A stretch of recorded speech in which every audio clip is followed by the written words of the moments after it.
you're doing backflips for Benavidez. What the fuck? I don't know. I'm not. Benavidez has a track history for ducking. Southpaw. I don't like Canelo that much, but I'm just telling the truth.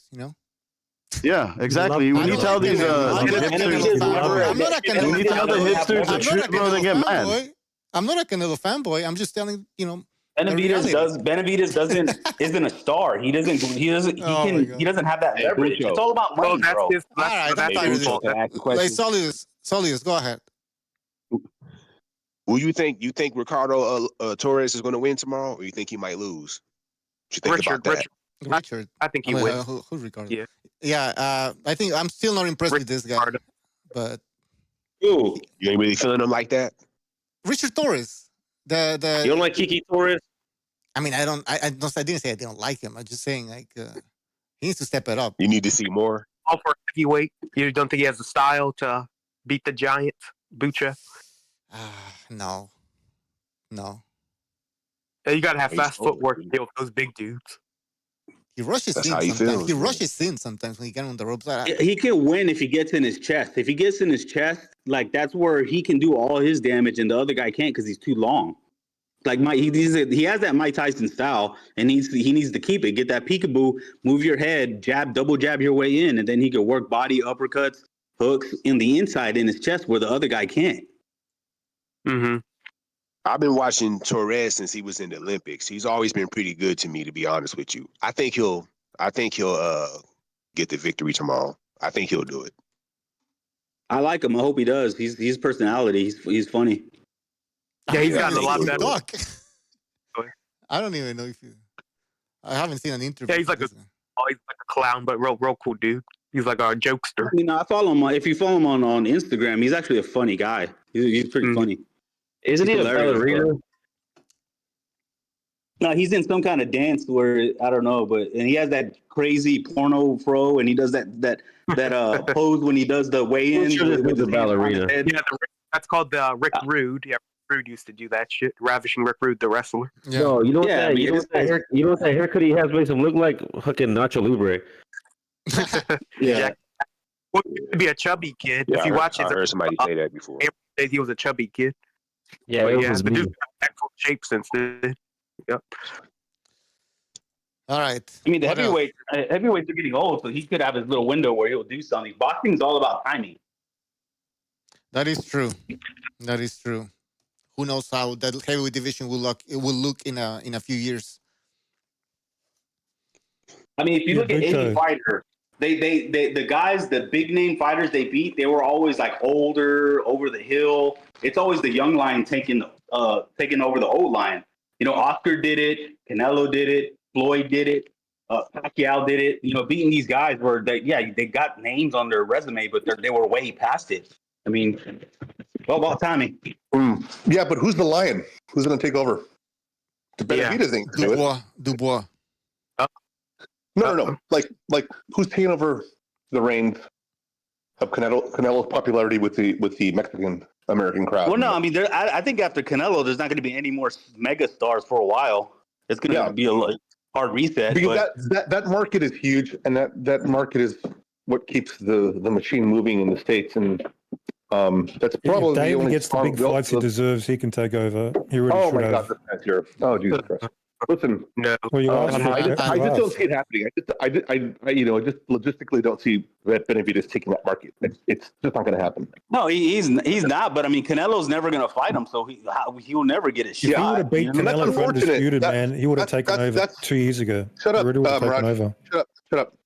That's unfortunate because a lot of people do want to see that fight, but are the numbers really there? Because Benavidez doesn't have the numbers. It doesn't make sense.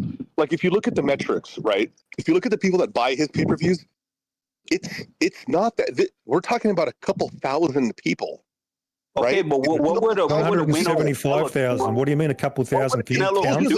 Okay, Mirage. There's a big difference between the amount of people that buy the fight and the amount of money you're charging for the fight. If you're charging $85 for a pay-per-view, that puts you right around the range of maybe 6,000 people, maybe. I mean, do the math. And I mean, but what would a Canelo win? Mean? The pay-per-view numbers are out. 175,000. Canelo loss? I mean, I don't know.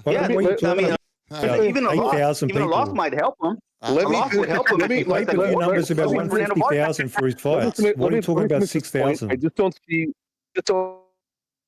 don't see the guy as a star in sport because he's not even doing what he's supposed to be doing right now to get his winner. Like right now, what we're seeing is the dog and pony show with Bivol. He's doing the same exact big fights. shit. He needs the big fights. Hey, can you please just stop and let me make the point? Then you can go back to your horse shit about your obsession with this guy. Well, be quicker, man. Be quicker because you're rambling, bro. He's doing the exact same thing right now that he did with Canelo with Bivol. That's what I'm saying. You're going to see the whole thing play out, and you know what's going to happen? What's going to happen is you're going to get an email belt. And that's didn't you blame me for not activating versus Canelo? He's actually activated the mandatory versus Bivol. How's he doing the same thing? He's not activating that mandatory. He can do it. Did y'all forget Benavidez is still there for the rematch that people want to see? Like people want to see that rematch. Madros, what are you blaming him for against Bivol? The fight's been activated. The mandatory's activated. It's gone to purse bid. What are you blaming David for? I'm confused. Because here's the thing, though. The Sheik said that that Benavidez could have the winner of Bivol Beterbiev after they fight a third time, and Benavidez doesn't want to wait. Where did he say that? I want to hear that. I want to see that quote. Hold on, Mirage, give me that quote. Mirage, let me finish. Yeah, go check it. It's Lukowitz said that. I'll ship you $20 right now if you give me that quote. I'll super chat you $20. I'll find give me that quote. He's not going to. He doesn't have $20. He's not going to do it. Listen, even hey, get the fuck out of here because I'm gonna fuck you out right now, motherfucker. The Sheik invited the Sheik invited Benavidez to Saudi Arabia. Obviously, and he has. I don't money. care about what he invited. Give me that quote, and you get $20. Easy. I want $40. Benavidez is that typical PBC fighter. Benavidez said he wants the winner. You're blaming David, but they're obsessed with getting that one belt. It's like just wait. You're gonna get the fight. So he wants let it play out. We gotta see what happens. Riddle me this: if he really wanted the winner, why didn't he fight him years ago? So you're blaming David for actually trying to make the fight. That's fucking a new one. No, he's trying to win. There's a third fight that's supposed to take place, Mirage. I don't think you understand this. There was 2 fights between Beterbiev and Bivol. Now we need a third fight for the conclusion of that trilogy. And then Benavidez can get that fight. But Benavidez is so David needs to wait. Yes, he does need to wait. He's just coming up in. One thing that might happen. It's his fault. Benavidez never wanted that fight, bro. That's fake news. One thing that might happen is that say something about that real quick.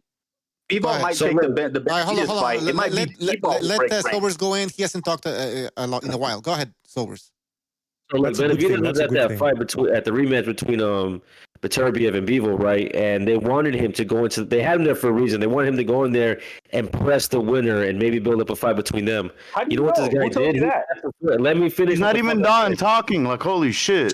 Emotional. What happened before the main event? Benavidez left. He said, "I got a plane to catch." Why would you go halfway across the world, let someone pay for you to do all that, and then leave before the whole reason you were there? Why would you leave before that? First off. Okay, are you done? Well, first off, what? Okay, well, first off, I didn't know you were going to make it. I didn't know you knew hey, bro, I didn't know you knew the plan. I didn't know you to talk to Turkey to say that was the plan where he's going to go in. And you don't know the plan either. What the fuck are you talking about? Can I do that now? Right. You know the plan. Can I finish now? God damn, dude. You're fucking... You're one of those dudes that like to spew propaganda. You're fucking annoying as shit, dude. Stop talking to you is like talking to a female that just spews propaganda. Like holy shit. He was at ringside. He was doing interviews, and one interview I did see where he was ringside for that fight before he left. He's like, "I want the winner." But the one thing that might happen here, and this is out of Benavidez' hands, is that Bivol might break ranks and make the Benavidez fight instead, because we saw with Turkey, he pissed off Turkey. Turkey mentioned Bivol. I don't know if y'all remember that, where he said, he knows we've been taking care of him well, blah, blah, blah, blah, blah. I mean, think about it. On the other side of the coin, you got Bivol, who, do you think he really wants to go another 12 rounds with this monster? I mean, he got the last win. It would be like, yo, let me just take Benavidez, because do you think he's really in a rush to fight that monster again? No, it's sounding like Bivol might be exploring his options to fight Benavidez instead. Southpaw, hold on, Southpaw, did you talk to Bivol about it? Did he tell you that he didn't want to fight? No, yeah, it's fucking crazy, dude. The fucking fallacies this guy brings up, bro. So this David is was what Turkey is criticised saying. for I'm not talking ordering about the scenarios. I'm not talking about, hey, this is not mandating. what they wanted him to do. It's Like I was there, like I was in the room. Now you want You might David have to a wait. point. Maybe it's true, Southpaw. Maybe it's true, but also the money, right? Like maybe there's more money with that third fight with Beterbiev, so maybe that's the decisive that what makes it. You don't know. You don't know who the We don't fuck know. I don't know. Bivol wants to fight. You don't know what I'm saying, but you don't know who the fuck Bivol wants to fight, and like he might have already figured this guy out and feels like he can handle him. Why would he want to fight a younger dude than him who has more energy, who's gonna press him? You know what I'm saying? What if I said that? Right. That's true. Well, look at the Bivol demands is the that favorite. Team I don't know why he would think that. They're Bivol is the already favorite. saying that, there needs to be a 60-40, what was it, a Being the 60-40? favorite doesn't mean Yeah, and what's Bivol's offer? What's Bivol's offer? Have they made an offer yet? They haven't offered shit. From Benavidez. 60-40. Yeah, what's Benavidez' offer? An $8 million offer. Suleiman said they PBC sent $8 million offer to Bivol. That's where we're at. Well, no, they're talking about going to He's first lying bid. now. The maximum is 60-40, 60 to the champion and 40 to the challenger. And the Benavidez team wants a 55-45 split. So what the hell? And he agreed on 60-40. He agreed on 60-40. Wow, that's cool. So far, Bivol hasn't. There's a Perth bid next week. We're going to see who wants to fight. That's what we're going to see. Canelo doesn't no more want the. talk. I mean, not Canelo. Bivol might not want it. I mean, I don't. Hey, man, What do you mean? You're in the negotiation table now? Like, fuck out of here with your double. I mean, you never know, man. He got the last win. It's like when Benavidez never wanted to fight Bivol, Beterbiev, bro. I got the last. If that guy, if Benavidez really wanted that fight, he would have fought them years ago. We'll see because Turkey and Bivol are money now. How can you say that's Turkey going and to fight Bivol and are refuse to beefing. decide? Because Oh my god. One at a time. One at a time. This is Bucho. Bucho, let me cut in. No, okay, wait, hold on. Okay, yeah, you were talking. Okay, go ahead, Solis. As far as the Benavidez and Bivol, I think, this is what I think. That would be a great fight. I think Benavidez just really, really, really wants to fight Canelo. So all this silly shit's going on. I honestly believe that's what it is. He just really wants to fight Canelo. Something about that battle for who's the top Mexican fighter, he wants that.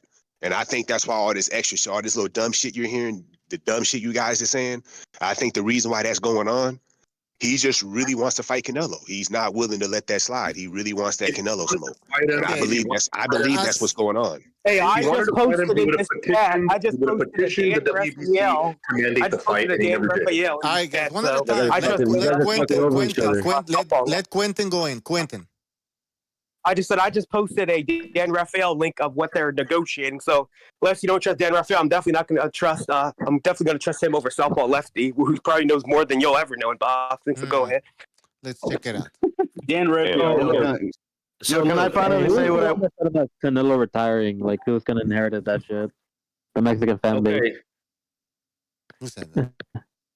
Yo, can I finally say what I wanted to say? I believe DDA and Ducho went over it in their video when they were talking about Samson Luka. I wanted to say they went at 55-45. That's the split that they want. Yeah, exactly, because he's a big star. All right, Amak, go ahead. Yeah, If Benavidez really wanted to fight like these Benavidez fake fans are claiming, he would have fought Bivol and Beterbiev a long time ago, years ago. When he wasn't in the division? When he wasn't even in the division, that's smart. Yeah, he was. That's fake news. Okay. Here's a fact for you. See how these guys are being emotional, talking over me. You're I'm about to give you some facts right now. He started at 175, just so you know. And he started at 175, and he was ranked at 175 since 2020. Excuses is Canelo. Sorry, guys. No, the one with all the excuses is David Benavidez. Zerto wanted to fight him. Smith Jr. wanted to fight him. Bivol, Beterbiev, they were interested in fighting him. And what did he decide to do? Move back down. Now? The one thing he learned from Floyd Mayweather, and if you notice, he does a lot of things Floyd Mayweather does, is at the end of Floyd Mayweather's career, Floyd Mayweather didn't want to give Keith Thurman a shot. Floyd Mayweather didn't want to fight Spence. Floyd Mayweather didn't want to do that. So he's like, I'm going to go on my little retirement run and set off into the sunset. And that's what Canelo's. He took that from Floyd Mayweather, and that's just what he's doing. I don't want to say he's scared. He's probably not scared of him, but he just doesn't want to fight him, period. That's the fact. Yeah, Mark, does David want to fight people? I'm glad you brought up Floyd Mayweather because most of these PBC fighters move like him, and David Benavidez isn't any different. His career moves on the sidelines the whole time. He was on the sidelines. Floyd Mayweather moves just like WBC. We're fighting Belanga, Munguia, John Ryder. I mean, I think Mirage thinks that Canelo started his career fighting Munguia and William Skull. He started his career fighting Matthew Haddon. He fought Ryder. Again, this guy's how tired of you? You know, they mentioned these names, Munguia, Ryder, but they ignore all the rest, obviously. And everybody's jumping emotional. Okay.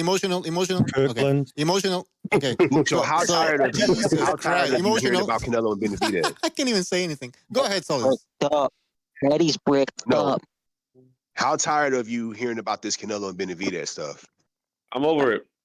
Yeah, I'm fine. No, I was asking Bucho. You know, I'm fine because you know what? There's a Crawford fight, and I think that's pretty big, and that's gonna be great for the BDA boxing channel. Hey, listen, I got a question. That's gonna be hearing about Canelo and Benavidez. Plenty of content. Hearing about that. Yeah, I'm tired of hearing this Benavidez narrative. I'm tired of hearing the victim, Benavidez. You know, Benavidez. How can Benavidez be the victim? He was with the PBC without Heyman, who's supposedly what the fuck? Nobody's the victim. Because the undisputed champions won't get in the ring and fight him. Victim. Canelo doesn't want to fight him.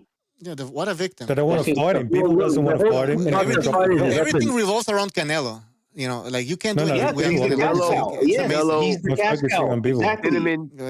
not interested. He's not interested in fighting Benavidez. So. Well, we just leave it there. He doesn't want to fight. If Benavidez isn't the cash cow, wouldn't that mean he would have to fight all these other top guys? And this. Hey, no, I'm saying the cash cow. David want to fight? Okay, sure, why not? Canelo is able to make a career by himself, but Benavidez can't make anything out of his fucking career. Really? The old line. Canelo got the fight. But I'm a Canelo fan. Yeah, fuck out of here. Mosley. Bucho, let me say this. I got a question. For the record, I do think Benavidez will beat Canelo. Canelo left behind.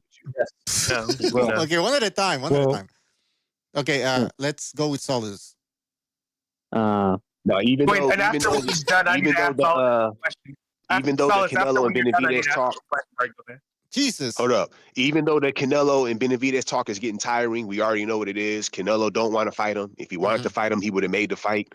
Even though that's going on, I do believe that if they actually did fight, I do think Benavidez would beat him. I do believe that. Okay, well, but this Benavidez and Canelo talk is getting tiring, though. So does Canelo. Okay, Canelo agrees with you. Okay, you let it Canelo talk. agrees with you. Okay, Mirage, you want to say? Okay, wait, Quentin and then Mirage. Ask Solidus a question. Just a random question that get his knowledge. Solidus, what happened in the rematch between Mayweather and Castillo? The rematch between Mayweather and Castillo? Yeah. Floyd beat him and knocked him out. All right, go ahead. That's all we need to know. Go ahead. Whoa, what? Knocked him out. No, he didn't knock him out. Wasn't that a decision? He didn't knock him out. It was a decision. What the fuck? He knocked him out. All right, let's move on. Mirage, go ahead. I think you want to say something. Don't tell him, guys. What Salido said, he believes David would beat Canelo. Canelo also agrees with him. Canelo believes David would whip his ass, which is why he never wanted to get in the ring. Okay, that's very good. I think I Gonzalez. don't know. You gotta understand, most of these boxing channels is pro Canelo, so they're never going to agree. I feel like everybody that really understands boxing knows Benavidez will win. I feel like actually most of the channels are pro PBC. Yeah. Come on. No, I'm saying this Canelo shit is kind of like everybody's like pro Canelo, and I'm not even mad. No, that's not true. That's true. I'm not even mad. It's actually the opposite. How can all these channels be pro Canelo? Check me out. And then we have you here. We have Southpaw here. We have Mirage here. So I don't know where you're. Check me out. Okay, I'll check you out. Nah, Bucho, check me out. Check me out. Yeah. Most of these other boxing circles, they're pro Canelo. Canelo this, Canelo that. And that's not really a bad thing because Canelo is an all-time great. I'm not even mad at that. But let's just throw some honesty in there. That's all I'm saying. If you watch, we've seen Benavidez fight. Can I counter that? You just made a point. Can I counter that point? It does make sense to believe. It does make sense to believe Benavidez will win. So yeah, he probably would win. Okay, and you're right. Sense. It makes sense. I don't know why he won't fight him. Sense. But okay, you would think he would fight. You would think guys talking shit about him and all that, you would think, let me shut this guy up real quick. He has the skills to do it, but he won't do it. I honestly believe he deep down inside thinks like, I might not be able to beat this guy. And I said the same thing about Tank. I think the reason why Tank won't fight Shakur is because he's not confident he can beat Shakur. And I think same thing with Canelo. Canelo lost to Bivol, and I think that loss to Bivol kind of made him not want to fight Benavidez even more. Losing. Can I put Amok wants to say something before Amok. That's so fucking stupid, bro. Yeah. Okay, so Solidus over here is claiming that Benavidez. What the fuck? Well, what do you say? Hold up. Say it again. Say it again. No. Amok wants a question. All right. Solidus over here is claiming. Solidus over here is claiming that supposedly, quote unquote, these pro Canelo channels. It's actually the opposite. Most of these narratives are coming from the PBC fanboys or those that like to indulge in those narratives. Fanboy? If you're a fan, a guy that you're a says fanboy. Mayweather knocked out a guy that he didn't knock out. That's a fan. Okay, Emma, make a point. Okay, and then secondly, I'm not even done. Like, holy shit. Go, Emma. I already forgot what I was gonna say now. Okay, well, literally, like, holy shit. Hold on, wait. Whoa. Hold up. Let's clear up what fanboy means. Okay. Let's clear up what fanboy means. Fanboy. Definition. Right. Really fanboy. Hold on, let me say this. When I say Canelo, when I say these are pro Canelo channels, y'all have never heard Canelo do an interview where he's saying, oh, Benavidez didn't activate his mandatory. That's why we're not fighting. So why the fuck are y'all saying that? That's what I'm saying. Everybody's defending Canelo for some reason. All these boxing channels. You want to know another thing? No. What are these pro Canelo fanboys? Be honest about it. Bring them up. Okay.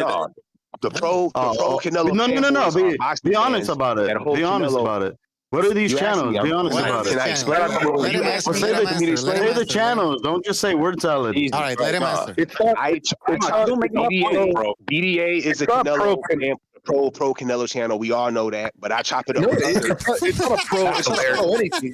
Yo, that's crazy. Yo, we have you on here, man. We have you on here. No, I don't know what you're talking about. Okay, but can I go my turn? But what I'm saying is, let me get this out. What I'm saying is, I go in other boxing circles, I chop it up, we talk boxing. Everybody defends Canelo. My only pushback is that's fine. I like Canelo too, but let's say some honest shit about him though. Nobody's doing that. I've been doing that. What do you mean? No, you're making excuses. Just because I don't believe in your narrative, you're making excuses. Okay, guys. Have you ever heard Canelo say he's not fighting Benavidez because of the Mando? Solis, all right, I'm gonna have to mute you. Okay, you keep talking. We need other people here. Southpaw, go ahead.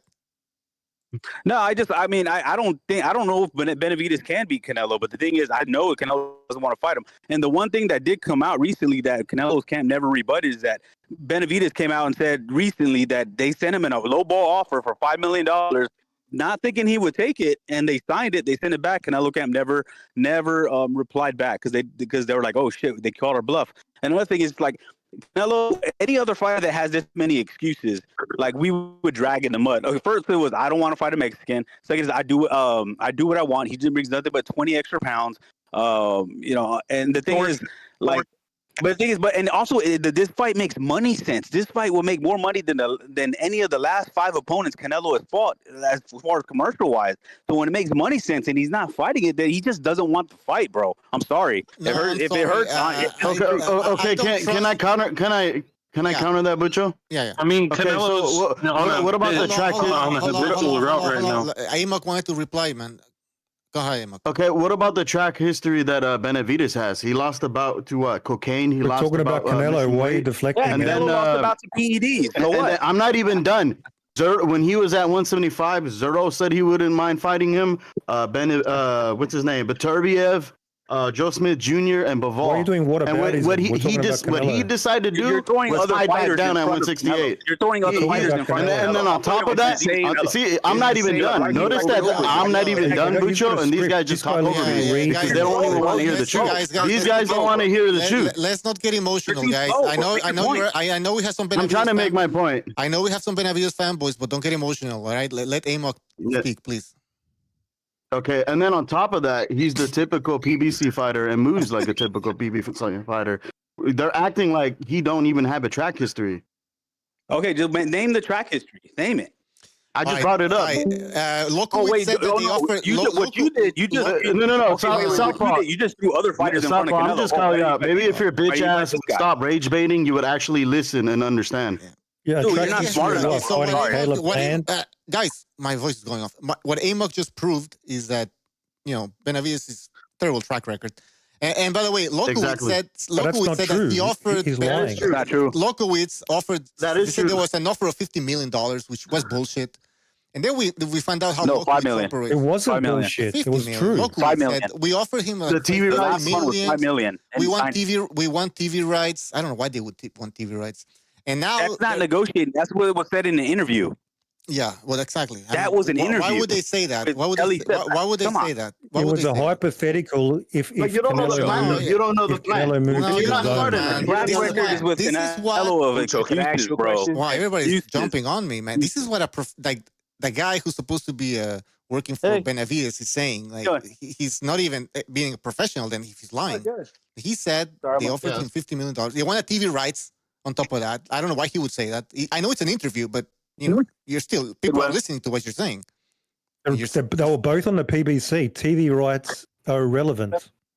No, they're not irrelevant. Hey, what are you talking about, Mirage, man? You don't know what the fuck you're saying. They were both on the PBC. Can I ask you a question? He wasn't with the PBC at the time, but nice try, man. He was. Canelo decides. There you go. Anyways. Another fucking lie. That's all these guys do is lie, bro. And then when they asked what's his name, Lokowicz, about the Bivol fight, he was like, "Well, we wanted it in Las Vegas. Like, why would Canelo mention any of this? Why are you even talking about it?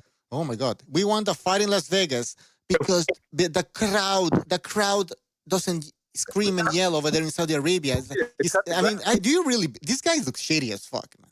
Canelo never said anything about that. Let me ask you this. What I'm trying to make you understand is that the whole Benavidez camp is shady as fuck.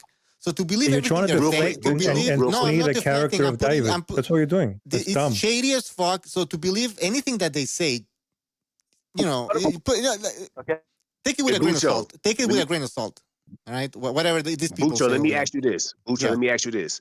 Do you think Canelo gives a fuck about any of David's track record? Like, for real, do you think he cares about that shit? About his track record? Yeah, like because when he lists reasons for not fighting Benavidez, he said personal things. He didn't say nothing about, Benavidez did this, he did that. So going off what Canelo said, not just guys on the internet talking, do you think Canelo gives a fuck about that? No, Canelo he gives a fuck about having a proper deal being made. And when he's dealing with these shady people from Benavidez' side, that's not. Did Canelo say that? That's what it is. Look at Lokowicz. Have you ever heard Canelo talk about that in the interview? Canelo's not going to talk about that. Canelo's not out there talking about like gossiping like these other people do. These other people want to make you believe because he doesn't care. No, yes, he is. He makes excuses all the time on interviews. What are you talking about? What he said? He makes excuses all the time on interviews. What's the gossip? What are you talking about? He doesn't gossip. Go ahead, give me the gossip. Says something in an interview, you take it as gospel. But when Canelo says, what did he say? "I can do what I want. I earned the right to pick and choose." That's not. When he said, "I earned the right to pick and choose," that is the exclamation point that he doesn't want to fight him. No, I'm talking about gossiping. We offered him this, we offered him that. All these fucking stories that you can even verify. Canelo's not giving you that. Right? Am I right or wrong? Am I right or wrong? Because he didn't offer anything. That's why. He didn't. He's saying I can do what I want.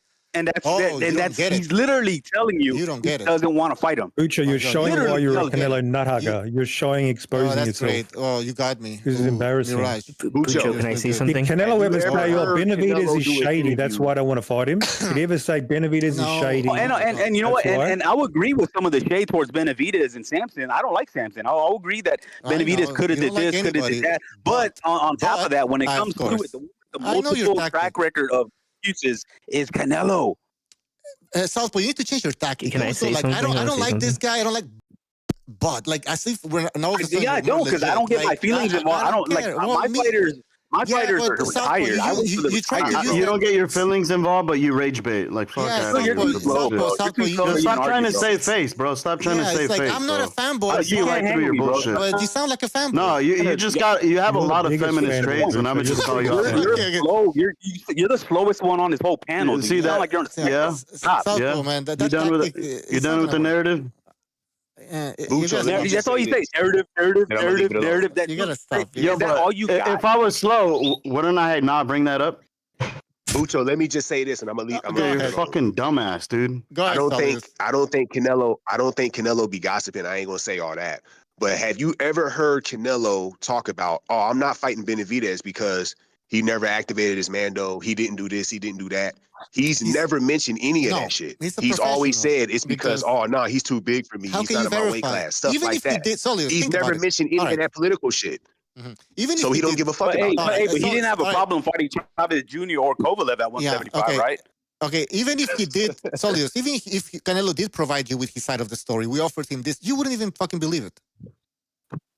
No, if it came out of his mouth, I would believe it because he's the fighter. Really? He's a fighter, so you believe him. Oh, well, then you need to boxing, my friend. Why would I not? You need to boxing. You need to boxing here. You're gullible. I wouldn't fuck. See, we should believe you, Bucho. There's no evidence what you said. There's no evidence. I'll give it. This guy. Well, Spence Jr. was claiming he was inducting Crawford, and that was a lie.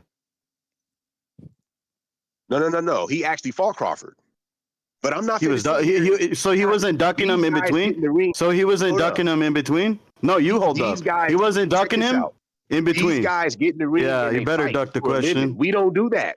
We don't do that. So I'm definitely not taking your word over theirs. So yes, if Canelo would have said, I'm not fighting Benavidez because he didn't activate his mandatory. I don't know. What's the old quote? Actions speak louder than words. Come on. Actions speak louder than words. Point blank. Excuses. All you're doing is manufacturing excuses. Y'all like Canelo too much. I like Canelo. Y'all like Canelo too much. All right. Nah, you like David Benavidez too much. I like Canelo, but he's a great fighter. Why would I not? Guys, you wanna move on? So you like him too much. That's all I'm saying. Why would I not? He's a great fighter. When was the last time Canelo gave you a fight you wanted, Bucho? Every fight. I like every fight. They're all great. He gave us Ryder. He gave us Charlo. He gave us Berlanga. You like that? You're a dick rider. You're a dick rider. All right, Mirage. That's enough. Ucho, could I say something without being interrupted for like a second? Well, we'll see if these savages behave. Go ahead. Just one thing. It seems like, and this is just being logical, it seems like Benavidez is being dodged by Canelo. Just being logical.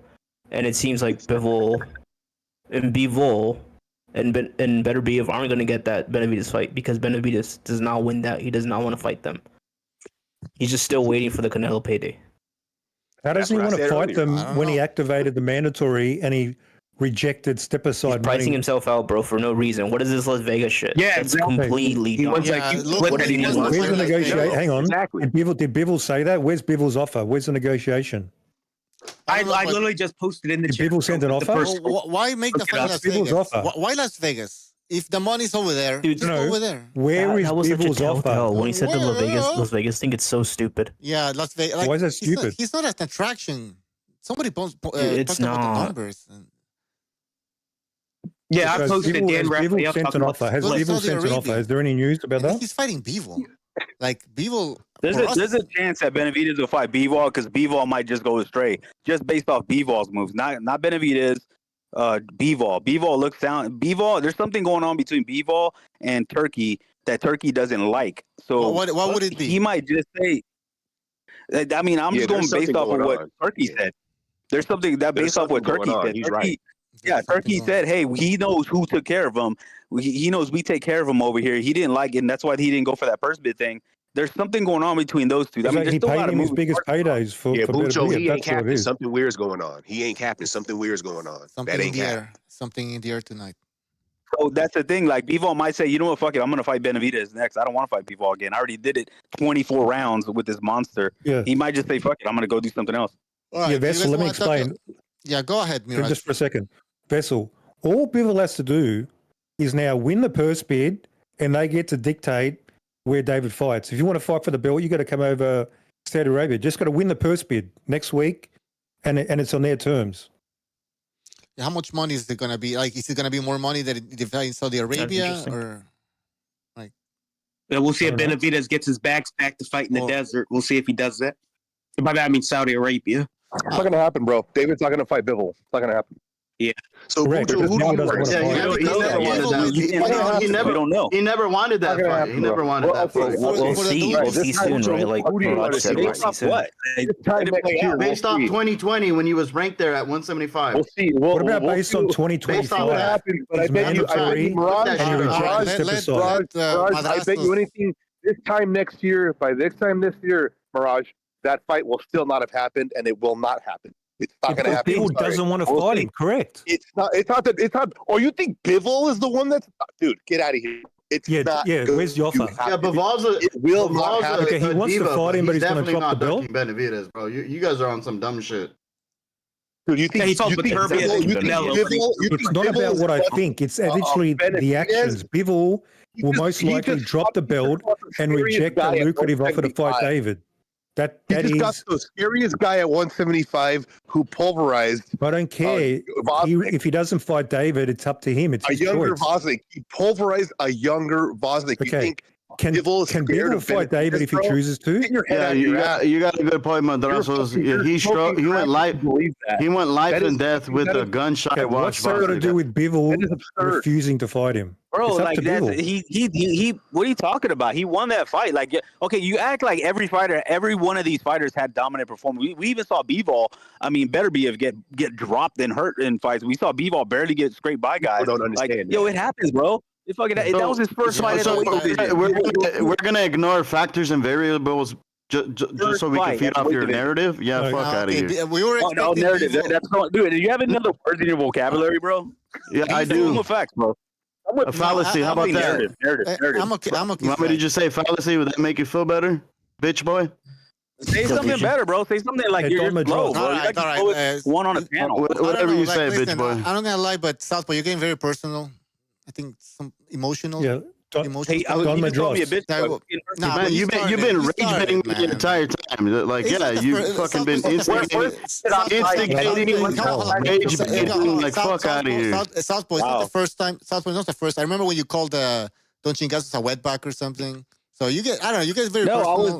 Oh my God, taking things out of context. I'm telling you how it's out of context. I'm telling you about this hang down here. I'm telling you, it's not the first time. You got the accountability of a woman, bro. I'm gonna just say it point blank. The accountability of a woman, bro. Point blank. You're a Texan, right? All right. Anyways, male feminist Southpaw. I was gonna so Don Madras, Don. There's nothing stopping Bivol fighting David this year other than Bivol, right? He can choose to fight David this year. It's up to him. Do you agree, Don? It's on quiet. All right. But anyway, yeah, it's up to Bivol. Don't think people are deflecting all this bullshit. Bivol can pick up the phone with Eddie and say, yeah, we want David in September. Let's go. Not it's really. Well, I mean, we'll see. Again, what's stopping him? What's stopping him? Lokowitz, more important he says fight. we're not going anywhere. He's like, we're not going anywhere. We are in America, baby, America. Las maybe Vegas. That's why Bivol has Bivol tested it. Has he put him to the test? I don't know. I'm just going off. We don't know, but I'm just going by the guy who works with Benavidez, the guy who talks with Benavidez, or probably constantly. He's saying the plan is in. Like, why would Lokowitz say something that Benavidez is against? Why would he say? No. They probably all it happens all the time. He said it. Yeah, it's called negotiation. It's called negotiation, Bucho. This is our terms. What do you have to offer? Don't you know how the negotiation even works? Oh yeah, I'm sure you do, Mirage. I mean, yeah. You start high. You start high. Well, you start high and then you negotiate. Okay, the Donald Trump style. So let's see how much Bivol wants it. What's his offer? I'm still waiting. We'll see. But looking at the track record from Benavidez, don't get your hopes too high. All right. There's no other fight for Bivol because Bivol might just stray and just fight Benavidez. Like I said, man, the wheels are turning and Turkey's making moves. Turkey's like pissing off a lot of fighters by bringing in Dana White, talking about like the new pay brackets. Now everybody's kind of going like, pump the brakes. We thought this guy was great. Now we're seeing like another shift. Now Oscar's turning on him. That's how things can change on a dime, bro. Why are people hitting on the Sheik? Is he paying them? No, I mean the fighters. The fighters. I mean, a lot of fighters turn on him because of the belt. Because of the belt? Dude, it's a lot. belt. No, explain. The belt is one. Remember when he said we're not going to recognize the WBC, and then all these fighters were like, "I'm a proud WBC champion." No, I mean, I don't have a dog in the race on that one, but fighters do what they do, man. And then when it comes to Dana White, a lot of fighters don't like Dana White coming into boxing. They saw the new pay brackets and they're like, yeah, we're not going to do that. Well, I know. And now you're seeing Bob Arum making friends. Bob Arum is making friends with Al Heyman now, saying we got to work together because now there's this new TKO powerhouse. We hated each other, but we're going to work together because there's a new threat. Like, and this is all just recent. So things change from day to day. I just saw the clapback Thursdays. Things change, but at the same time. And then the clapback Thursdays, even Oscar. Yeah. Oscar's taking shade out of at Turkey. What did he say about Turkey today? What did he say? I didn't see it. He was pretty much he was. I mean, that'd be a good thing to talk about because it was interesting today. He was bashing Dana White and he was bashing TKO, and TKO is Turkey's baby, right? So he doesn't like the idea of the new company coming along. But what did he say exactly? That like I don't like it, or what? It's not gonna work. Oh, he talked about the pay. He talked about how bringing in Dana White is laughable because Dana White is a failure, and he contradicts himself a lot in that video. He hates Dana White. That's why he's cheating on everything. Yeah, but I don't think he. But you made a good point about money. The pay bracket. I don't think he sold the pay brackets. Right, but okay, but we don't even know how it's gonna work, right? But we're talking about Bivol, Beterbiev. What the fuck? Yeah, the money's still there. No, I mean the Sheik is still offering big paydays, unless that's changing. For now, I mean this whole thing's just an investment company. Eventually, they're gonna hire out and get new prospects. Yeah, but I'm saying like I don't know why fighters would start hating on Turkey because he's still offering them a bunch of money. Like, yeah, for now, that's gonna end up switching out though. He's gonna not offer them a lot of money. He's going to do both at the same time. At the same time he's continuing this, he's also going to just start trying to get prospects from other companies. Well, that's good. I mean, well, you have to think about the future. I mean, I think every promotional company does this. They're looking at young fighters. Yeah, and that's the part where the other promotions don't like it, though. Other promotional companies don't like that? Well, I mean, that's how it's always worked. This is nothing new. But even the fighters are turning, too. Well, why? Because they hate the bracket thing that we don't even understand yet? The pay bracket. The one was the belts. A lot of fighters want to keep their WBC. They want the leverage to be able to win because there's so many different belts and it's a problem. But one thing, fighters can parlay that into getting a belt even though they're not the real champion, and that holds weight. Look at Mario Barrios. Mario Barrios has a title, and that equals money. And he's going to get paid. Now he can kind of hold it hostage until he gets the biggest offer. So that's the belts bring leverage to fighters. I don't like it, but that's something that the fighters didn't like about Turkey bringing in. Oh, we just want one belt, and you guys can't get any of these other belts. I understand that, but and again, there might be a compromise here where, like, okay, the belts are allowed because we know that Al Heyman tried to do the same thing and it didn't work. So this might happen again now with when it comes to Turkey. You know, his idea of one belt might not even work out at the end of the day. Yeah, but so that was my point. So, like, the point is, like, Bivol might just turn around and go rogue and fight Benavidez instead, you know, at the last minute because we've seen that because we're seeing every day things can turn on a dime. Turkey pretty much saved Oscar's ass, right, by bringing him in. And what did he do now? Oscar's like looking like he doesn't like the guy. So or his company knew. I don't think he likes. We know he doesn't like Dana White. I don't know what I haven't seen the video, so I have to watch it. But I want to see if the lawyer actually like took shots at. He doesn't really say anything crazy. And I'm really surprised that Bivol turned on Turkey. He would. That was I was kind of shocked that Bivol turned on Turkey. When I heard that Turkey was upset with Bivol because Bivol was trying to explore other options, I was like, wow. Like, honestly, bro, it's like Bob said, you can't fall in love with the fighters because they'll break your heart every time. Fighters are shady, bro. Fighters you can treat them, you can do everything right. They'll still leave you. But maybe Bivol's trying to, pretend that, hey, man, I might fight Benavidez. Offer me more money if you want me to fight Beterbiev a third time. So that might be. I mean, maybe we're looking too much into it. Yeah, that's why when Lukowicz or anybody else says something stupid, it's like, well, maybe they just don't want to sound too eager before they get to the negotiation table. Exactly. I mean, if they're going to interview him, stick a microphone in their face, they're going to be like, yes, anything you want, boss, anything. No, they're going to be a little like standoffish, just like you do when you go buy a car. You're like, maybe I'll get it. You know you want it, but you're gonna, maybe I'll get it. It's like, yeah, I understand that. But when it comes to Lukowicz, I go beyond that. This guy's saying that they offered 50. Like he comes up with things that don't even never happen. That's too much. That's to me, that's shadiness. I mean, Oscar does it. Oscar said weird off the wall stuff. I love Bob, but I think Bob says I off don't the know. wall stuff. I don't know if he like I offer somebody this when it never happened. Like that's Eddie does that too for lying. But the thing is, but that latest claim that Benavidez said that they accepted from Canelo, the Canelo camp or anybody from that side has yet to debunk it or say that's not true. But he just came out with that recently, saying, "Yeah, we took the lowball offer. They didn't think we would, but we signed it."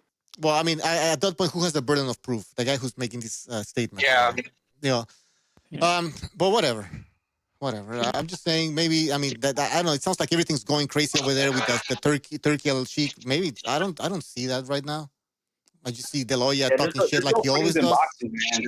There's no friends in boxing. All these people. No, it's the money. You go where the money is. The market decides, and the money. And the money is over there.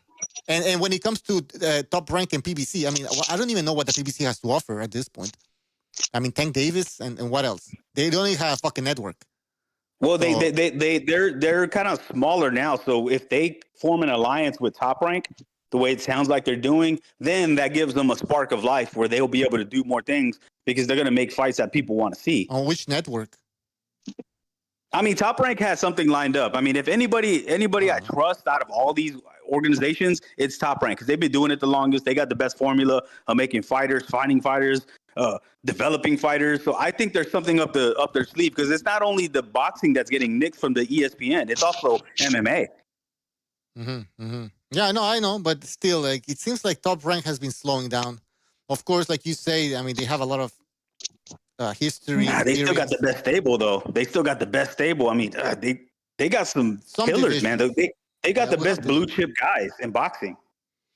They've always had them. We'd have to look at the divisions. They have Keyshawn, could be like a future star. They got Vargas, Abdullah Mason. They genuinely have a good stable. Prospects, man. That's a prospect. What do you mean blue chip? But these guys are like the blue chips coming up. I mean, they carry more weight than any young guys in the game. This next crop, they're all that are underneath Hio's crop and Devin's crop, those Floyd clones. All these guys are under Top Rank.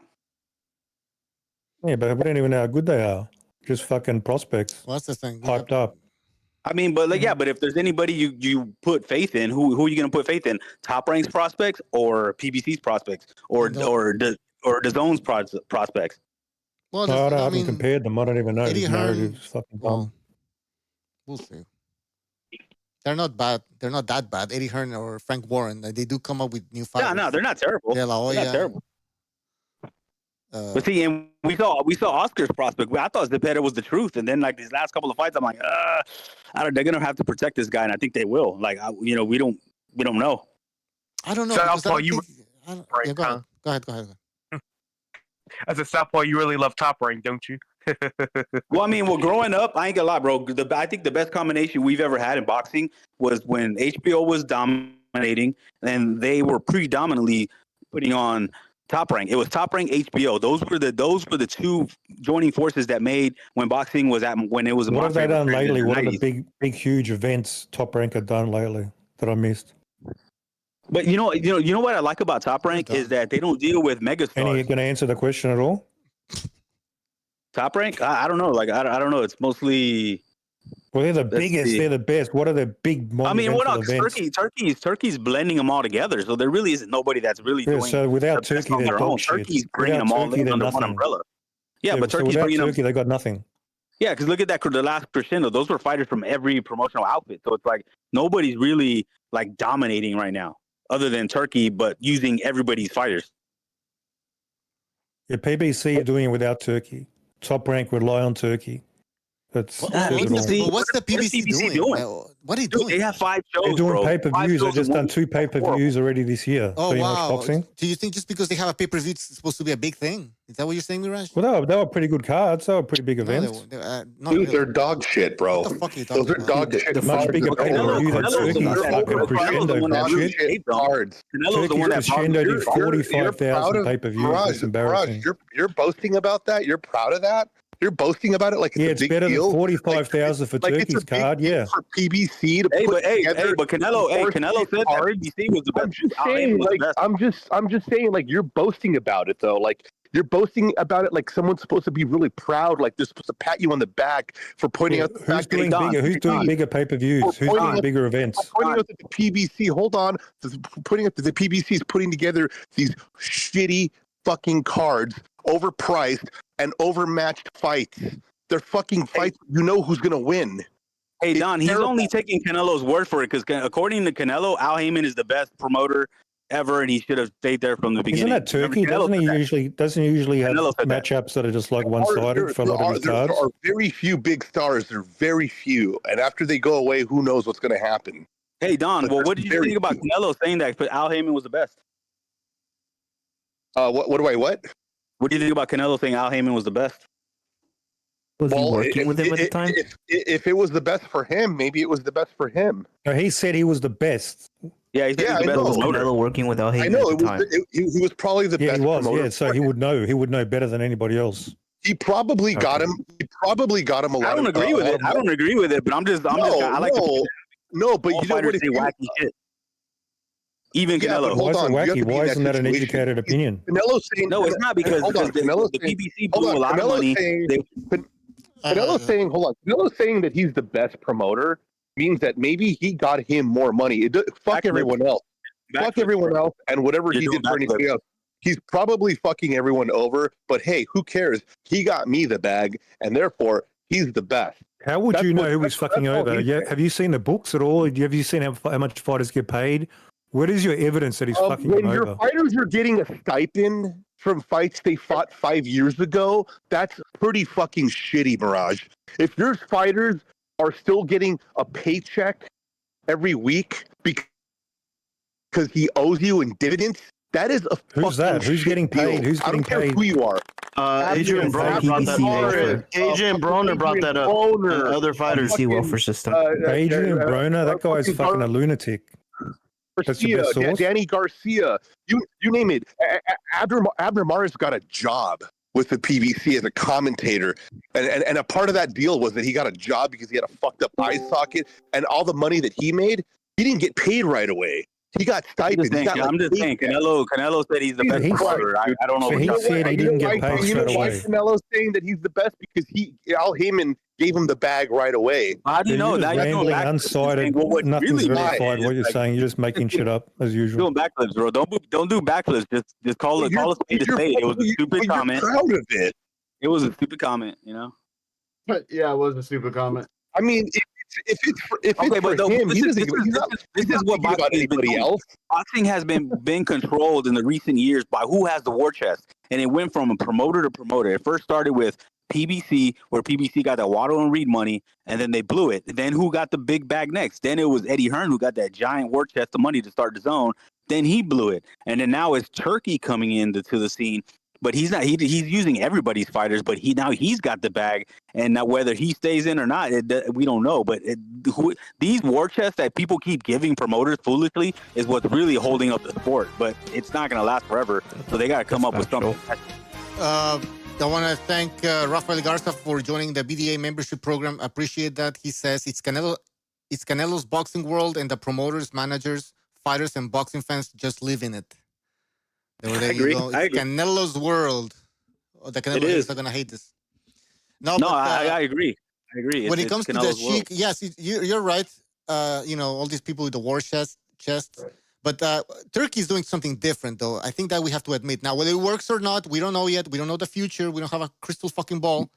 But he's stacking up cards, which is he's stacking up cards. He's stacking up cards, Bucho. But also, it is embarrassing that they didn't sell that much pay-per-view either. It sucks. Listen, the stars are not that. There aren't that many stars. But I'm not sitting here boasting about how great the numbers are with Turkey. The numbers are shit. The cards are great. Listen, now let's get one thing straight. The cards are really good. Some of the cards. The cards are amazing. The 5 versus 5 card was great. Both Bivol fights were great. The Usyk versus Fury were pretty good too. They weren't as good as the Bivol and better beef. But I will say this: the cards are much, much better than the PVC, and it's a fucking shame. Bro, those what cards is this? are $85, and these are PVC cards are shit. PVC cards are shit. Bullshit, dude. What is a spade here, Mirage? That's nothing to be proud Because of. Turkey's losing money. PBC are about making money. They're taking the long term. How is it? Well, we're taking the short term. Yes, they're taking losses, but maybe they're planning for the futures, and so that's how you start a business.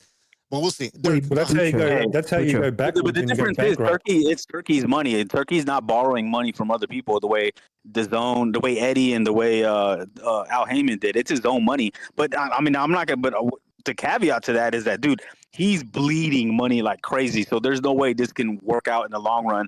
Like, there's no way. He's overpaying fighters like crazy, and they're not giving him any kind of return at all. So that Crawford fight they did in LA, dude, they lost. I forgot I think they lost something like $10 million, something like that. Or something, yeah. It's bad, man. So I don't know what the future holds. This new takeover might not work. I don't think if nobody wants to watch Crawford, then is that Turkey's fault? That's the problem. See, it's the thing, though. So no, but I did make this comment in the past. I did make this comment in the past that eventually he's going to have to try and make a profit. He can't just keep falling out fighter after fighter, overpaying them what they want without expecting anything in return, because that will dry up one way or another. Now, he may not run out of money, but whatever business he's starting off of this it's eventually going to have to turn a profit. And like Mirage was saying, these other companies did want to try and turn a profit. It's obvious they didn't because of where they're at financially, especially the PBC. They've got one fighter left that really amounts to anything, and that's Tank. Other than the fact they're doing business with Canelo, but that's temporary.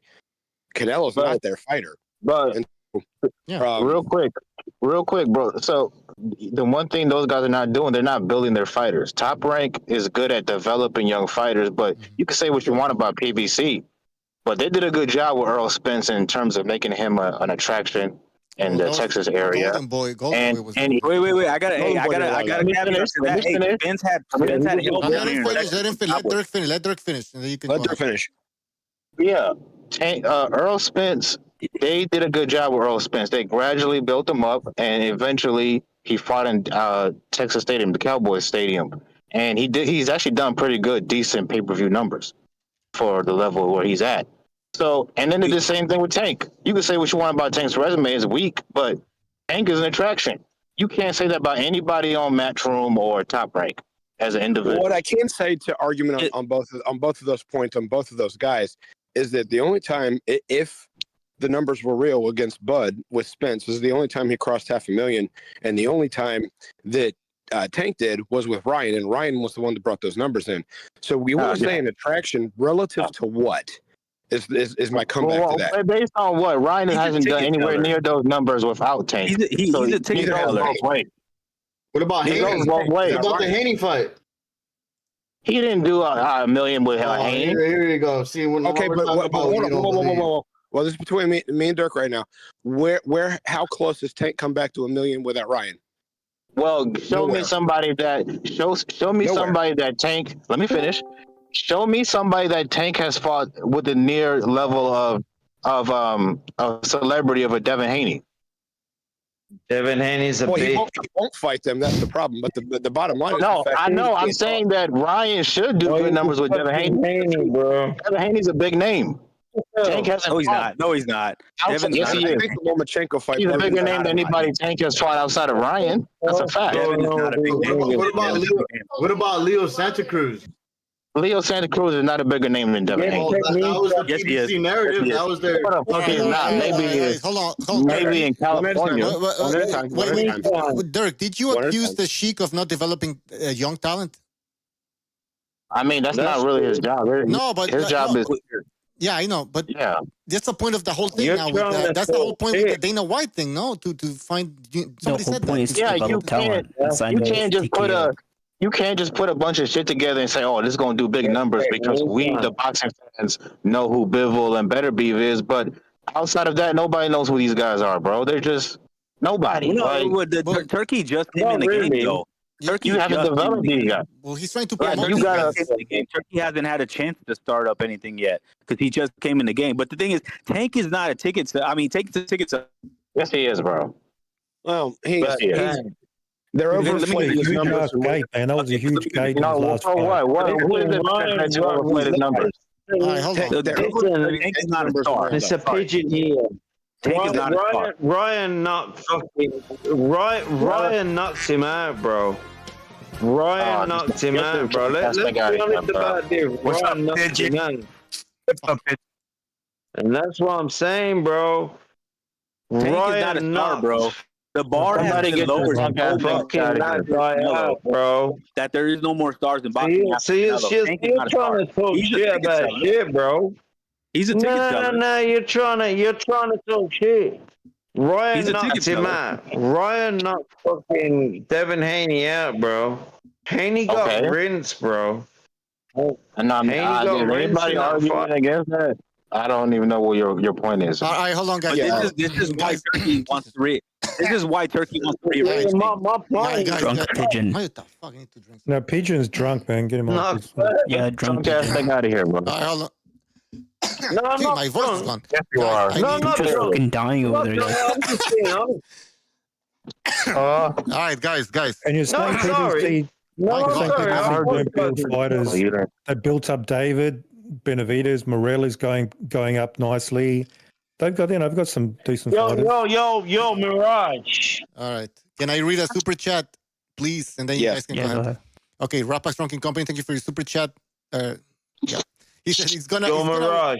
Hold on. Mirage. Pigeon. Yo, Mirage. Pigeon. Let me just read something and then you can go. Can I speak? Yeah, but Mirage. All right, Pigeon. Give me 2 seconds. Yeah. 2 seconds, Pigeon, please. Yeah. It's gonna work. I apologize. Rapax says it's gonna work. It's gonna work because Jesus, it's gonna work. Yeah, sometimes it takes long, but I usually find it. I think Mirage might be right. To be fair, what is going on, guys? I need to read this shit. It's gonna work. Mute him. Oh my god! I'm gonna have to mute you. Rapax says it's gonna work because if the Turkey has 25 billion in the bank at 4% return rate equals 1 billion, and then he says the Turkey is gonna decissify the American boxing market. All right, he's gonna decissify the American boxing market. Well, I really hope so. He is Muslim. So, they're very conservative and strict. So that might actually work. Wait, Bucho, since everybody's quiet, can I say something real quick? No. Yes, go ahead. Okay, this is what I've been thinking about. I think this is going to be an amazing test to see how well he can actually sell because the fights that are coming up are in New York, right? If that actually blows up and becomes viral and people start watching it, maybe this is a comeback for boxing. And the Alcatraz card sounds interesting too. That's going to be big. You're right. Yeah, this could be huge. Yes. Can I be honest? Yeah, go ahead. Can I be honest? I think Mirage is right. Listen, let Mr. Pigeon have his say for once. I think Mirage is right. I think Benavidez is gonna knock Canelo out, bro. And do you know when it's gonna go down?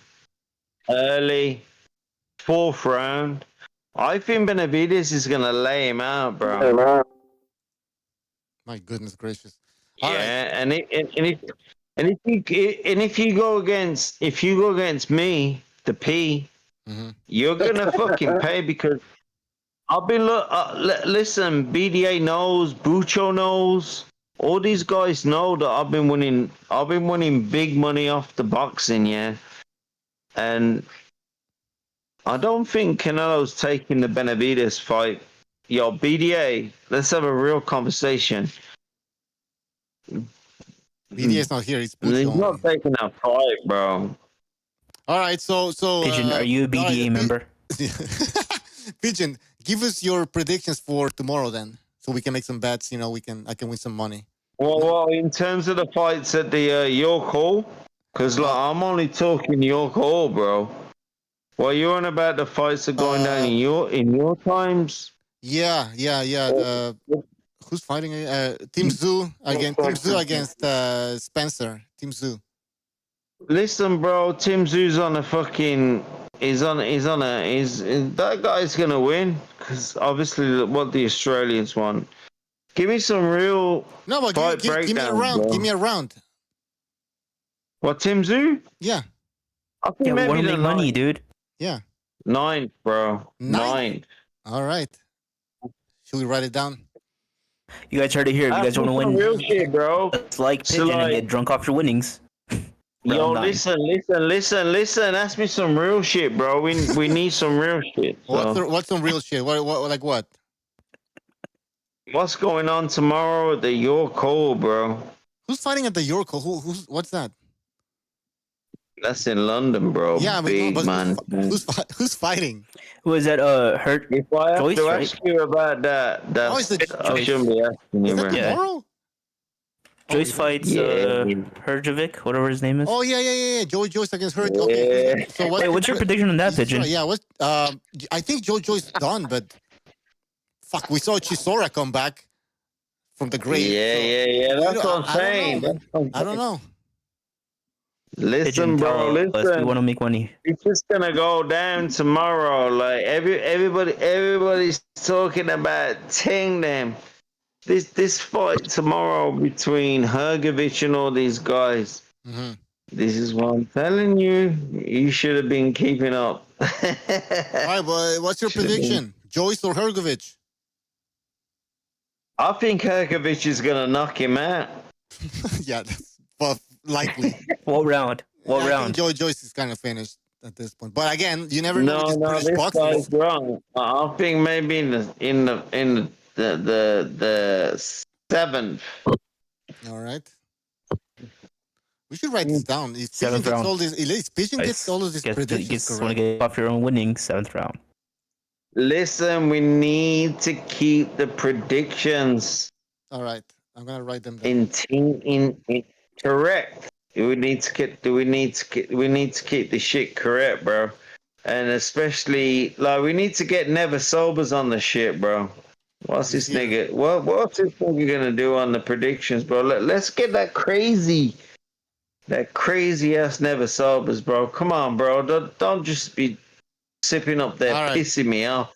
So you said Hergovic round 7. How do you spell it? Yeah, we need to get Never Sobers predictions, bro. It's kind of pissing me off.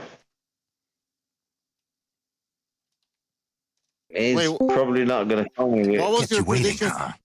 Shazar is here. What's your prediction for Team Tszyu again? Yo, Shazar. Yeah, I think Tim Tszyu's a punk, bro. Round 9. Tim Tszyu's a Round punk. 9. I don't know. All right. What else can we talk about, guys? Bring up some topics here. You can't show that clapback Thursday. You can't show that clapback Thursday on Oscar De La Hoya. No, I'm gonna bring some big topics. So yo, Bucho, be quiet, bro. What? Yo, Bucho, be quiet, bro. I'm not even you talking. Fucking this bitch is going crazy with the fucking trying to pretend he's in Paris, bro. Relax, Bucho. All right. So what are we talking about? What are you drinking, Pigeon? What are you drinking, Pigeon? I'm drinking winnings. I'm on the tequila, fool. No. I'm on the tequila. Listen, bro. Listen. Don Julio? What we need to discuss is the amazing bullshit which is going on in English boxing, which is dipping off Mexican boxing for being like champions, yeah? You do know about that, yeah? Everything at the moment in terms of what's going on is disgusting, bro. All right. Words of wisdom from Pigeon. All right. Let's talk about something else here. What else can we talk about? What do you want to discuss? Lindolfo? The Lindolfo fight? Anybody know much about him? No. Lindolfo? Rodriguez. Mexican boxing here. That's a good fight. Only Mexican boxing here. No, there's everything boxing. Yeah, Lindolfo Delgado's fighting Elvis Rodriguez on the Torres Canelo card. Yeah. It's up to you. Man, that Lindolfo kid, I thought he was going to be something. No, you want to discuss niggas, bro? That's up to you. What the fuck? What? All right. But maybe we should end the show then if there's nothing else to talk about, to be honest. He's drunk gooning. The best fighter in the world. The best fighter in the world fights a week from now. Oh, Is it a week? Ennis. He's fighting a week from now. I think Ennis wins this fight. I think Ennis is gonna win the fight though. Against Stanionis. Wait, the best fighter in the world. For that. That'd be interesting. Red Reed, we still got our bet going. What's the bet? Yeah, what's the bet again? $10. Yeah. Wait, are you picking Stanionis? I think Stanios is going to lose, but I thought it'd be fun to put a bet on it. So that's a good fight. No, but he's got to win a certain amount of rounds. Remember? No, he won't get a decision. No, I said that's fine. I remember Rareby said if he didn't look too good, but I'll keep it. No. What Rareby said is that he won't win more than one round. He said he wouldn't win more than one round. Oh, no way. Why would you say that? I might have went too far with that, but I was trying to make it easy for him. I was trying to make it easy for Shazard to accept the bet. Really? What, Shazard? I rejected the terms. I just win or lose to keep it simple. But no, this fight will tell us if Bootsy he's either pound for pound level guy or he's just a regular fighter like the rest of these guys. So yeah, but he's been inactive. I think it'll be a good fight if he wins. If he wins, it's gonna be crazy. I think he's gonna get lynched. To be honest, he's been inactive. I think it's a good fight. I got Ennis by 8th round. Yeah, you're dumb, bro. Right now I'm thinking that, but Stanios is a tough dude. He might be able to. Bro, I don't think Stanios can get knocked out. Yeah, that fight with Butayev, he just Butayev hit him with everything. He just walked through. Yeah, that was a good fight. Yeah, it could go to the Yeah, I think decisions most likely. So we all agree. Well, most of us agree that Ennis should win this fight. So let's not go crazy after he does win. I'm going with Stanionis. I'm not. It's going to be a fun fight as long as it lasts. Stanionis is going to be there, man. It's going to be fun to watch. Wait, so you're picking Count Dracula over flat-footed Boots? I'm going to go. Boots wins by robbery. I'm going to be bold and just make that prediction because I'm not sold on Boots yet. He's got to show me. Okay. I'm not either, but I'm definitely not sold on Stanionis. Why not? He's a good fighter. He's got a good jab, good fundamentals, good high guard. Does he have to stop chin? him? Okay, well, first tell me why so. He doesn't have to stop him. Bucho, write it down. Boots wins by robbery. Stanionis is one of those guys that's durable. Hold on. Vessel going robbery. Did Rare Breed just Yeah, that's what's going to happen. Yeah, he does this every time, dude. Oh my God! Like how he hyped up. Remember when he hyped up Roman Vanilla? Rare breed. You're really trying to pump up this guy right now, so that when Boots beats him, it's he beat this. You know what's funny? What's funny, bro? Like who are you talking? That's why I can't take people seriously. When Virgil, God, dude, hold up, Madrazo. When Virgil Ortiz was lined up to fight Stanionis, it was a 50-50 fight. It was a great fight, but now all of a sudden Boots is gonna fight him more. It's not competitive. Round of applause, sir. Round of applause. I feel like you're telling on yourself. You should not go. Nice try, bro. Nice try, bro. Nice try. So, do you think Karen is better than Stanionis? World on fire versus Karen, right? Exactly. He struggled with Karen, right? Stanionis to beat Karen, but the problem is that Stanionis has been inactive. Remember, he just fought 9 months ago. That's like normal for a fighter. No, it's every 6 months. And he went 12 rounds. He went 12 rounds with every 6 months. No. The fighters fighting 3 times a year is not normal. So you're saying there's no such thing as ring rust? Is that what you're saying? There is. Of course there is, but for his every 6 months, style, can we at least agree to that every 6 months? Okay, can you agree to this? Even though you don't know much about boxing, for a pressure fighter, based on your opinion. For a pressure fighter, they don't need as much. Ring rust doesn't affect them the same way it would a counter puncher because, they don't really rely on timing like that. See, this is how we're lowering the bar. Even 6 months is a long layoff. That's not exactly. normal. Exactly. In this era, it's hurting the sport and hurting the fighters and hurting the performances. How many times have fighters come after a fight saying, "Oh yeah, I didn't really feel that sharp at the beginning," and blah blah blah blah blah. Yeah, motherfucker, because you fight every 6 months. So Stanier's coming off a layoff, right? But Ennis, he's struggling to make 147, and he said that after the second Karen fight. That he was struggling, he was thinking moving up. So the fact that he's still staying at 147, he's a gamble in a bit. Bucho, here's the part. Just say the truth. He's hiding at 147. Well, that's true. No, but the money's at 147, so I can understand from a career point of view, like you want to go with the money's at, and now you have all these. What money at 147? Lopez, Ryan. All these guys are moving up. Okay, Ryan, that I understand. Okay. I mean, these guys are moving up, but I also understand. Yeah. Here's what you're leaving out. So before that Karen fight, he was on the IBF rehydration clause. So on top of making the weight, he has to be on a rehydration clause. He can't go over 10 pounds. That definitely affected him. It's obvious. But so you're saying that he's a weight bully. Yeah. I mean, no. If you're on a rehydration clause, if you're on a exposing himself, you're saying the rehydration clause had a negative effect on him. Therefore, he's rehydrating well over 10 pounds, making him a weight bully. He admits he's really heavy, a really heavy guy, and you could do that when you're young. But you're like Bucha said, it's a gamble. You're really taking a lot out of your body.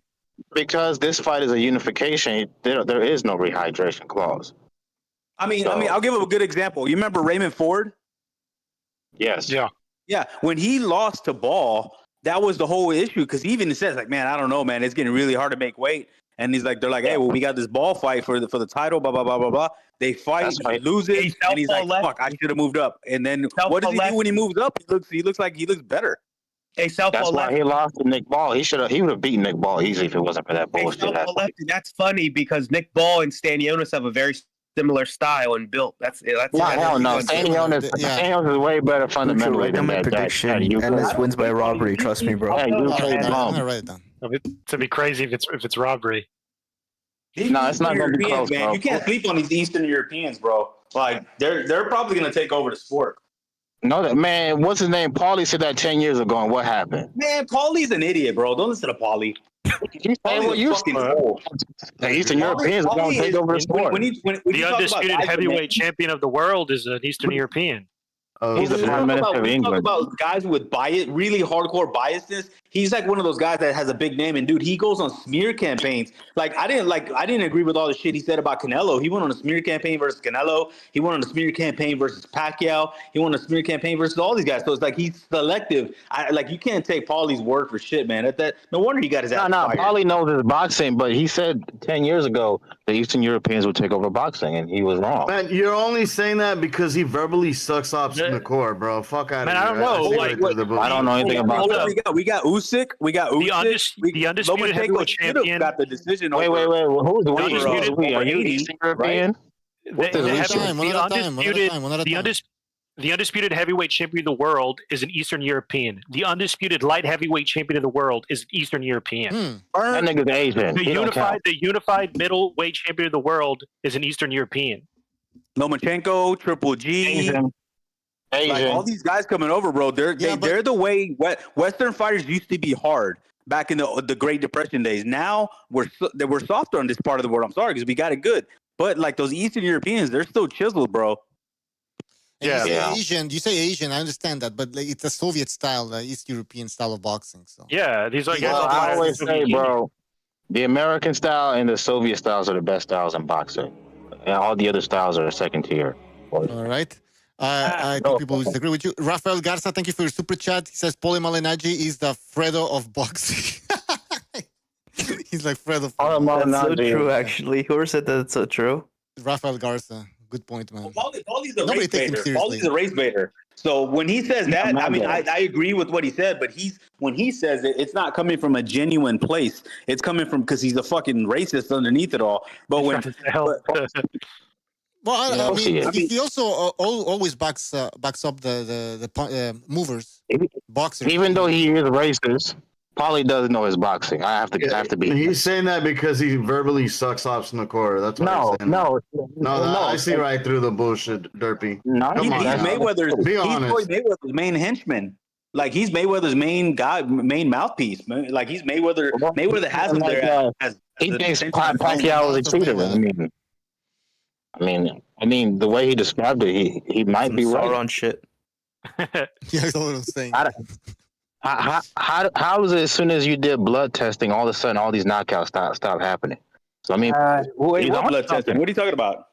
When Floyd finally got Pacquiao to do blood testing, and ever since then, all the knockouts. Never got him to do anything. What Crawford said on that fucking show, man. He never got him to do anything. That's crazy that you would even say that. It's not even true.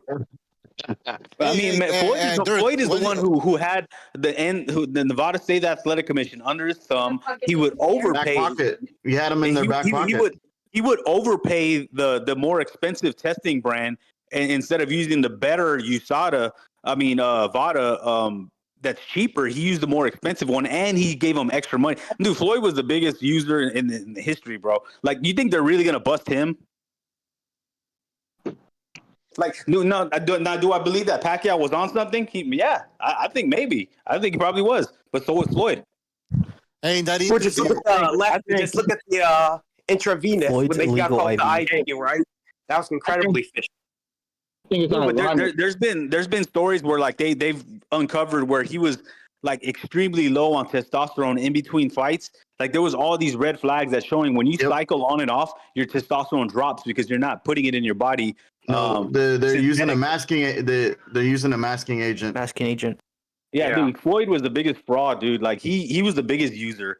What about that other incident? What about that other incident where he had a few tests done and USADA deemed the test defective because he was false positive, and he used to be on their website. You wonder why he would wait last minute to announce fights, because when you announce the fight, that's when the testing starts, and he would never want to leave Las Vegas. I wonder why.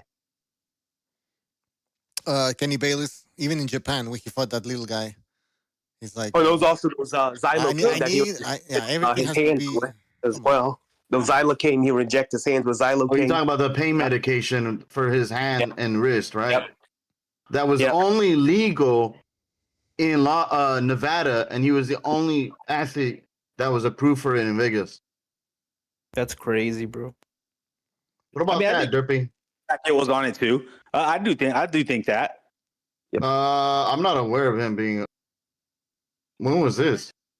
No, because it's that era, man. Even with Paulie, when it came to like Marquez, and it's funny because I had a spat with Paulie on Twitter when it was still Twitter, and he was pretty much told me that he thinks that Marquez was dirty versus the Pacquiao fight when he knocked him out, and I'm like, yeah, I agree. And then Angel Heredia chimes in on our conversation. He says he pretty much threatens to sue him, and it's funny because Paulie didn't say anything, and then after that, what does Paulie do? Paulie goes and hires Memo Heredia.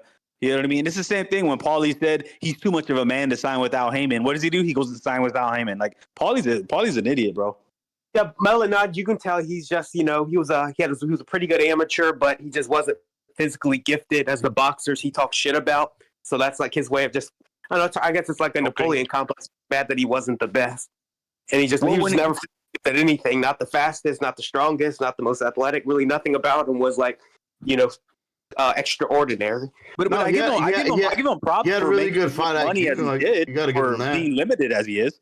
Yeah, he had good fight IQ. He didn't have no power, but he still made a lot of money. He still was in a lot of big fights, a lot of title shots. So I'll give him that. But when it comes to like what he says, it's like, man, it's that's one of those guys that, man, he's showing his colors where he's I don't know, man, he's shady. Well, you know what they say, Amok, everyone has a plan to get hit. So. Yeah. Good commentator. I'll give him that. Did you already talk about the Torres and Canelo fight? Yeah, that's a good test. Yeah, I'm really excited for that. I'm very, very excited. But Vianelli's real. I saw him fight down here in Texas. He's real. He stands real straight up, real tall. Yeah, real That's wrecked. One thing about him, real robotic. real robotic. So if Torres gets in his chest, he's gonna go to work. Yeah, Torres is pretty good at fighting. Guy kind of crouched, and he's always kind of winging those overhands, sort of like Chisora throws them. So I could see him catching Vianello, but. And the one thing I like about Top Rank is they always use small rings. They don't like using big rings where people can move. They want fighters to engage. So is it going to be like an 18 by 18 ring? Is that the ring they're going with? I hope they get the smallest one that the state allows, man. I ain't gonna lie. That'd be cool. Man, he looks so much bigger than Torres, though, dude. At the face-off or the weigh-in, dude. Torres is small, man. That's what I keep saying. Yeah, he's little. People asking, how far can he go? Dude, in the heavyweight he's division? small. I'm not sure, man. Well, he's not like sure, but he's small and he's slow. Exactly. He's like Tyson. He had like that spring to his. Yeah, go ahead. Go ahead. No, he's slow, bro. Yeah, he's No, he's pretty quick, bro. I think he's quick. I think he's a smidge faster than most of these heavyweights are fat and overweight. Actually, I think Torres is overweight, to be honest. But don't you need to be when you're short like that? You need to quickly cut the distance. It's not, that's what Mike Tyson did. This guy doesn't. He's like, okay, you see him coming. Yeah, sure. If he puts you on the ropes, he's fast and everything like that. But from a distance to cut the distance, he's not that quick. Yeah, I mean he rushes them with his feet. I mean, I don't know if he's doing it right, but if he uses like a Mike Tyson / even like how Pitbull Cruz. So when you see Pitbull Cruz, when the way he uses his height to his advantage, where he's like a little turtle. There is no opening when that guy has his guard up. Even when he's punching, there's no openings. So if he uses something like that, then he might be able to do some damage. Because man, Usyk is not big. What's the other one? The Islander that wants to fight Usyk, the one that's making a good run. Fuck, man. But Usyk moves like you can see the amateur pedigree in his movement and everything. Yeah. I mean, I think he'll clean the clock. I mean, he's got to have. Torres does have some skill. I mean, he won was it silver at the Olympics? So that's something. Yeah, he got caught. I mean, but it's heavyweights. Any heavyweight can get caught. Yeah, Usyk started he won a medal in which division though? Heavyweight. Yeah, was it super heavy or heavyweight? Heavyweight. Joshua won. Yeah, Joshua won the super heavyweight. Oh, that's right.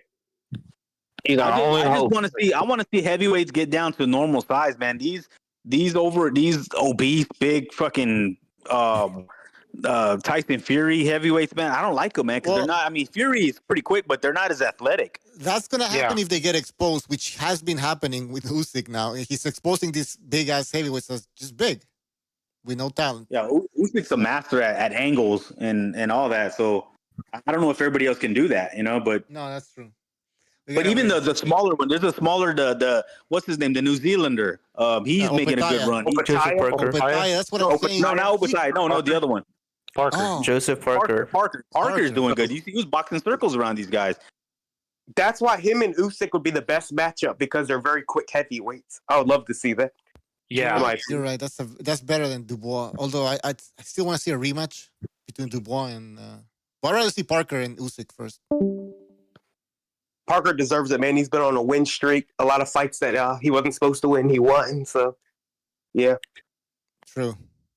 All right, guys, we're gonna end the show. It's been like almost 3 hours here, so we're gonna end it. But thank you for joining the show. We'll see you next time. Take care. All right, people on YouTube, let's end it. So we have fights tomorrow, and we will have a Sunday show, I suppose, where we will talk about what transpired on the weekend. Having said that, thank you very much. We'll see you next time. I'm